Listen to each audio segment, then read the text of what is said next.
Hey, what's up YouTube? Today I'm gonna show you how to fix the red X on the Wi-Fi icon. Mine is Asus EPC Windows 7, and hopefully I believe it's the same on every Windows. As you can see, I have a red X right there, a red X. The Wi-Fi light is not working. It's the Wi-Fi light. I have a physical button. If I press it, nothing happens. You see, nothing happens. If I do the function F combination, nothing happens. I still have the red X, as you can see over there. I thought it was the Wi-Fi card, so I bought a new one, replaced it, and I was still having the same problem. So I ended up buying a USB Wi-Fi card. Okay, this one was working. But you plug it in. As soon as you plug it in, the X is gonna be gone as soon as you plug it in, because it's external Wi-Fi. You see, I mean, that's the easy fix, but that's external. You want to fix the one that's built in. Okay, to fix that, you gotta make sure all the drivers are installed. You click on the icon, open Network and Sharing Center.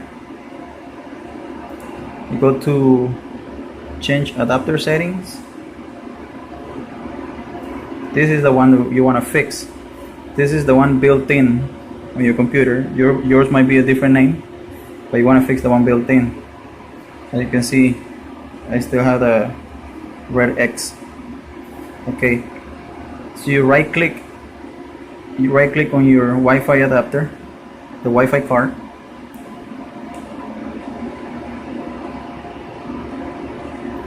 This one is enable. On the Windows system is enable, so it's asking me to disable it.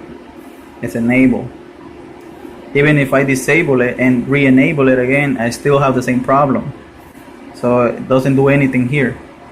So you gotta go to properties of your built-in Wi-Fi card.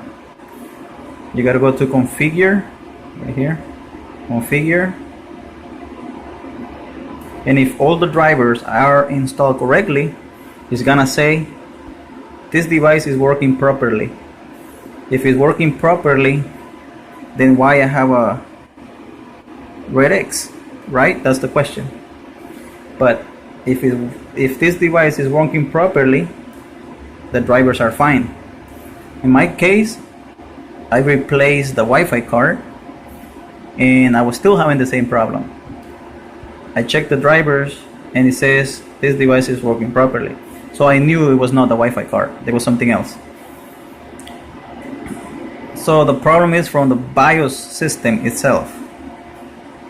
So you gotta log in to your BIOS settings of your computer. You gotta restart your computer, and as soon as the first screen comes on, you gotta press whichever. You gotta look over here. They're gonna show you which button to press in order to get into the BIOS settings. You gotta get into the BIOS settings of your computer. You can see that the light is not working. Okay, you get into the BIOS settings.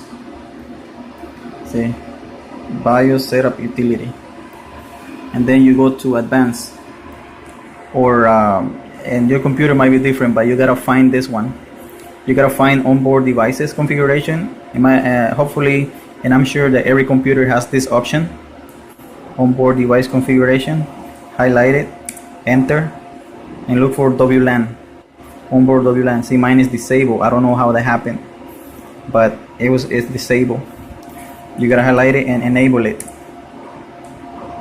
Enable it. You gotta save and exit. Okay, you gotta save it and exit after you enable it. And then after you enable it, look at the Wi-Fi light. It's working. Okay, so the problem is not on the Windows system. is inside the BIOS system, the BIOS settings, because on the Windows system you can enable it, disable it, and it's still gonna have the same problem. You're gonna end up buying the Wi-Fi card for the computer or an external Wi-Fi card to make it work, but I found out that it's in the BIOS system. You get into the BIOS system, you check if it's enabled. If it's enabled, then it's something else, but it's disabled, like my case. You see, now it's reading. See, X is gone, and I don't have a adapter. See, no adapter, no adapter. It's using the Wi-Fi, built-in Wi-Fi card. So once again, the problem is inside the BIOS settings. You gotta get into the BIOS settings. You have to find the WLAN option somewhere in the BIOS settings, and you have to see if it's disabled, and you have to re-enable it. You have to enable it. That if everything here on Windows, the driver is fine, all the drivers are installed, and it says the device is working properly, then you have to go into the BIOS settings, find the WLAN option, and make sure, hopefully it helps you, make sure it's enabled. If it's disabled, enable it again. That's how I fix mine. You see, now it's working. The X is gone. Okay. So again, BIOS settings, WLAN option, enable it. And hopefully this helps you guys, and thank you for watching.